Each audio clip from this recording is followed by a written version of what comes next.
হচ্ছে একটাই যে একটা চক্রবাত ঘূর্ণাবর্ত আছে সাউথ ওয়েস্ট এবং তার সংলগ্ন সাউথ ইস্ট বে অফ বেঙ্গলে 1.5 থেকে 5.8 কিলোমিটার পর্যন্ত, but it is upper air cyclonic circulation, সারফেসে কিচ্ছু নেই। হ্যাঁ, আর একটা একটা ট্রাফ মানে একটা অক্ষরেখা পাস করছে east West oriented, south east বে অফ বেঙ্গল থেকে নর্থ কেরালা পর্যন্ত।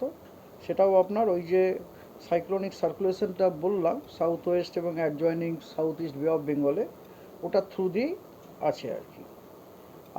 আর একটা আপনার অক্ষরেখা দেখা যাচ্ছে, সেটাও আপার এয়ারে, সারফেসে কিছু নেই, 0.9 কিলোমিটারে।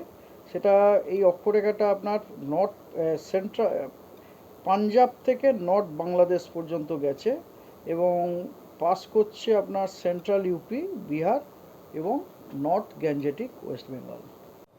উত্তরবঙ্গের জন্য কোনো সতর্কবার্তা নেই ওই দিনে, তবে দক্ষিণবঙ্গে ওই জেলাগুলি আর কি 2 বর্ধমান, মুর্শিদাবাদ, মালদা, 2 চব্বিশ পরগনা এবং 2 মেদিনীপুর, এই জেলাগুলিতে 2-1 জায়গায় বিক্ষিপ্তভাবে থান্ডারস্টর্ম উইথ লাইটনিং ও তার সাথে 30 to 40 কিলোমিটার গতিবেগে ঝোড়ো হাওয়া বইতে পারে।